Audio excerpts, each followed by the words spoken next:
Welcome to the final Bishop Hartley football game day of the season. I'm Bob McElligott, and Hartley football game day is brought to you by Hutta and Price Orthodontics. At Hutta and Price Orthodontics, one of the things they pride themselves on is their relationship with their patients. And that's something you will notice and you will feel from the very first time that you walk through the door. Go to their website, find out the services that they provide, set up a consultation, and then when you walk in, you will know immediately that they care about you and about what you're going through. They will go through the process with you. They will talk you through what the best options are for you, and then they will make sure that you are fully taken care of. Dr. Hutta always says, people don't care what you know until they know how much you care. Hutta and Price Orthodontics. They have been here throughout the entire season with us, and we can't say thank you more to them. Hutta and Price Orthodontics. Find them on the web at lovethatsmile.net. Well, for the Hartley football team, the season came to an end last week, losing in the Region 11 championship game to St. Francis de Sales. 38-7 was the final score. De Sales was able to score a couple of touchdowns very quickly. They set the tone for that game, and they wound up running away with it. So from the score standpoint, it was a very disappointing end to the season for the Hartley Hawks.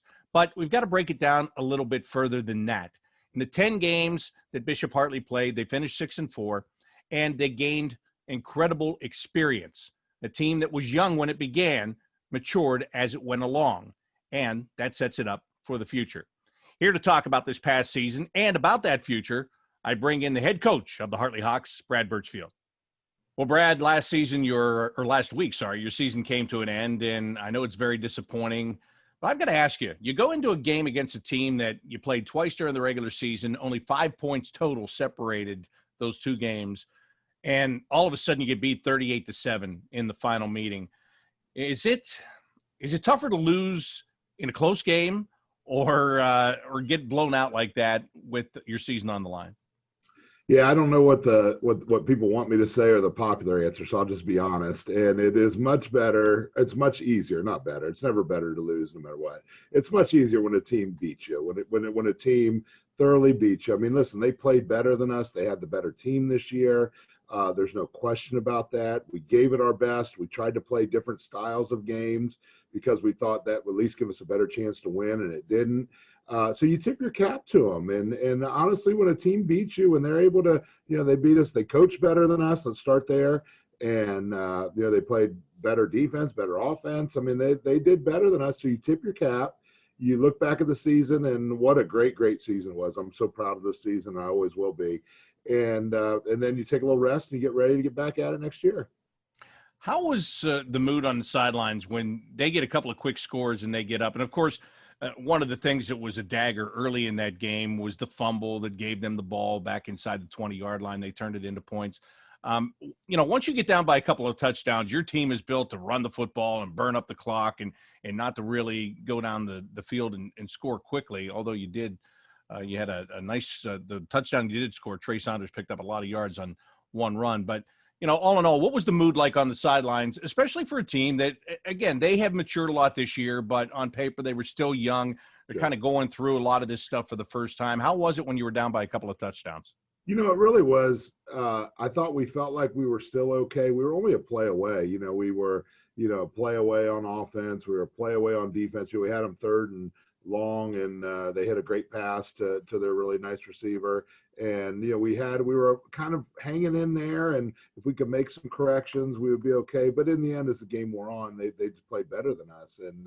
And I think kids understand that. Listen, parents don't always understand that. Fans never understand that, right? But the kids understand that if this person is pushing you and you can't push back or you're not, that they're getting you. I mean, players on the field always know. I mean, they always understand. And we know that from having played. Like, if somebody's doing better than you.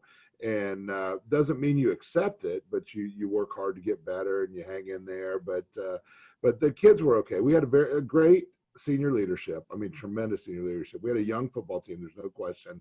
And those guys learned a ton that will make them, incredible down the road. But the senior leadership kept the glue and didn't allow it to. They created great models for the rest of the kids. Yeah, let's talk about what this team looks like in the future, because near the end of the broadcast, the other night. I was going through and talking about the guys that are going to return, and it's not only a long list, it's a really impressive list of guys that are returning. I mean, you're going to have Trey Saunders and Richard Kenny both back. Uh, when you look at the backfield, you do lose Marcellus Parker and Sumo Kesley, but look at the guys that you've had back there. Dylan Newsom's only a sophomore, for crying out loud.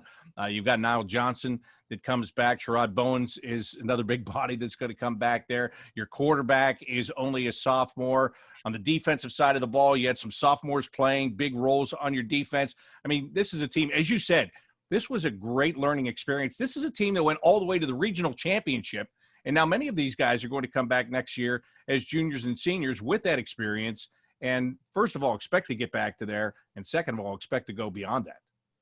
You know, every year we're one of those programs you expect to win and you expect to be at the heights. And you never say you're young because that just gives convenient excuses, as it should. I mean, you're playing to win. You're trying your best to win. But we have a ton of kids that are great football players that are coming back. And the teams that beat us, I mean, DeSales beat us 3 times. They had a ton of great seniors. We want to emulate that. We want to have a ton of great upperclassmen. And we have them coming. They're definitely coming. And they're definitely here and excited to go. And everybody knows that. It's not a secret. I mean, we have great group coming and really feel great at every position. I mean, we were able to play because of, you know, the Corona season and so much practice time. We were able to get a ton of kids reps during real football time. So a ton of kids played. We had a ton of kids that played against great football competition. And I thought the CCL was as good as it's ever been, ever. I mean, Watterson was damn good, doggone good. Hartley, obviously, we were good. DeSales is still playing and doing great. So, I mean, it is as good a football league as it's going to be. You know, DeSales and Watterson they have a ton of seniors. So for our guys to go in there and hang in there and learn how to scrap and fight, I thought that was awesome. And I think it gives a ton for what's upcoming. Obviously, it's never, you can't just beat your chest, say, look how young we are. We're next year's team, because that's silly. But a lot of coaches do that. A lot of coaches sell hope and they do that. We're not going to do that. It's going to be, look what we can do. Look what we have the opportunity to do. Now let's go. And we're incredibly excited. Well, and when I talked about all those guys, typically what happens is you talk about skill position guys. What's unfair is I didn't mention guys on the line, and Daniel Toussaint's finally going to be a senior next year, for crying out loud. And this guy's been around for like 3 years already, and it's finally going to be his senior year. Avion Murphy is a guy that you used, especially in the latter part of the season, as a big part of your line. The linemen, the line play, Bishop Hartley is how the line plays. And how good do you feel about the linemen you have coming back next year? Great. You start adding in Isaac Asedu, who played a ton for us on both sides of the ball. He was only a sophomore. You know, when we do all CCL, we let the kids vote on it because they're the ones who earn the spots. And the kids voted Andrew McFeeder, second team all CCL. So there's a lineman that's coming back. That tells you what the teammates think of him. And then Keelan Smith, who had transferred in from and only played the first 5 games, he had done a great job for us. So we're excited to have all those guys back. They're going to work really hard. And I mean, again, we could not be more enthusiastic about what's on the immediate horizon.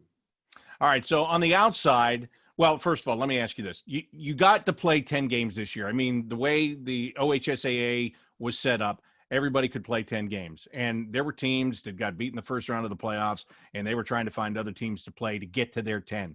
You got to play your 10. And in 2020, that's a pretty good accomplishment, isn't it? To play your 10 games, to go all the way to a regional championship. I mean, this is a year that we normally don't talk about outside noise and everything else going on. But this year, how could you not talk about outside noise and other factors that you have to deal with each and every week as a coach and as a player?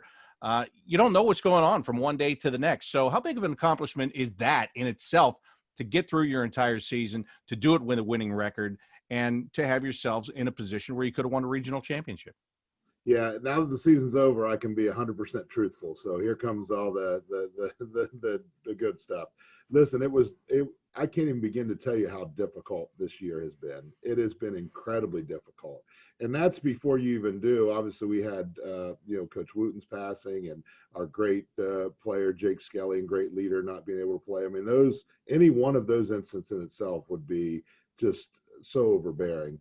but just the idea of what's going on medically in the world it was incredibly difficult. And I don't know, and again, I'm not a doctor, I'm not a scientist, I do what I'm told to do, and I always will. Like the smart people, I don't get my medical advice on Facebook. I listen to people that are smart, that are professionals, and I'm going to do what they tell us to do.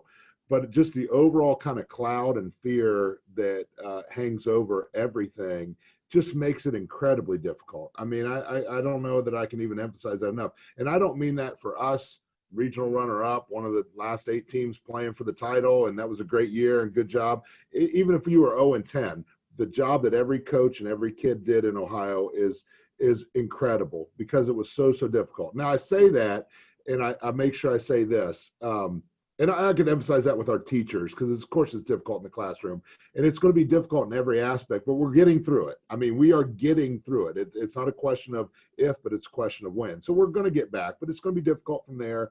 So keep on. But I use this, and I think this is the truest thing that I could say.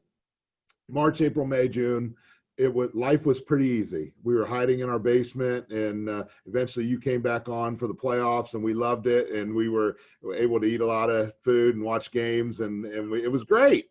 But it was not as fulfilling, right? There was not the fulfillment.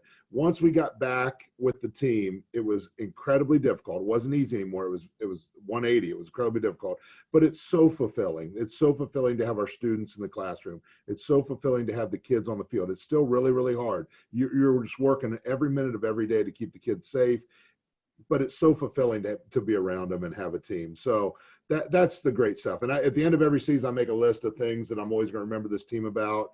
And I'm going to be so proud. And it was so much fun. All right. So the final thing I'll ask you is, from the outside, once high school football season's over, it kind of rolls into basketball and wrestling, and then eventually rolls into the spring sports. But for a head coach of a high school football team, what happens to you now? What is your normal? Is there decompress time for you before you have to start getting ready for the next year? Because I know that many of your athletes, if they're not playing other sports, you're working out with them all year long. Yeah, so during the season, I had a little bit of comedy. I weigh myself every Friday, and I went down about 20 pounds during the season. I can see it creeping up. So we call it hibernation. I'm sure if our enemies are watching this, they're calling it something other than hibernation, but so we kind of watch a lot of sports and do a lot of eating, and I guess I'm gonna call it decompression. That would be good from there.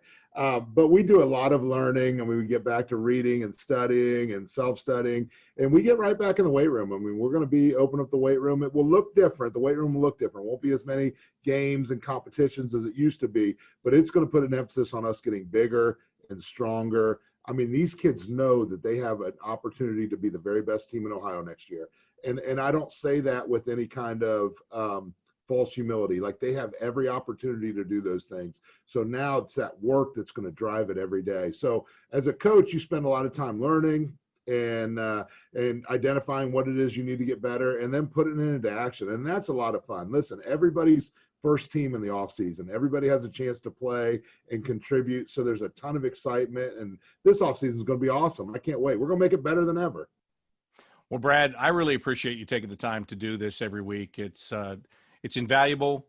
It has been great to, I've done these games for a number of years now, and it's the first time that I've ever been able to do every single game in the season. I didn't have any conflicts. I didn't have to go anywhere. I've been able to talk to you every week. I've been able to be there for every one of your games.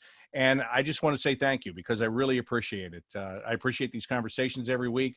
I appreciate watching your team and the way they carry themselves and the way they play hard each and every week. And of course, the staff and the faculty at Bishop Hartley. Well, they're why I'm still around, quite frankly. You guys, you're the reason I'm still around. My son graduated. I could have gone. I don't want to go anywhere. I love doing this, and I love being part of this program. So thank you very much for all the time that you've given me this year. We appreciate you, and it's a lot of fun. You summed it up. We have a lot of fun, and that makes it really hard, but just a lot of fun. So that will put a wrap on the 2020 Bishop Hartley football season. And what a season it was. As Coach Burchfield said, there's so many things he's going to remember about this year. There's so many things I'm going to remember about this year, and I hope that there are many things that you remember about this year in a positive way as well. And once again, as I said at the beginning, I want to thank Dr. Hutta and Dr. Price. When I first went to Dr. Hutta and asked him about being a part of this, he couldn't say yes quickly enough. He wanted to be a part of the Bishop Hartley community and what's going on with his football team. So again, thanks to Dr. Hutta and Dr. Price for being with us on Hartley Football Game Day all season long. And thanks to you for being there, for watching these shows, and for watching the games. And it will continue. Throughout the course of the winter, there are other events that I will bring to you from Bishop Hartley. So I just invite you to watch this Hartley YouTube channel. We'll get updates posted when we're going to have broadcasts and different events that we're going to cover. So make sure that you keep it right here and look for those. Again, it has been a pleasure. Thank you for being here for all of us all season long. And thank you for your support of the Bishop Hartley Hawks. Until next time, I'm Bob McElligott saying so long.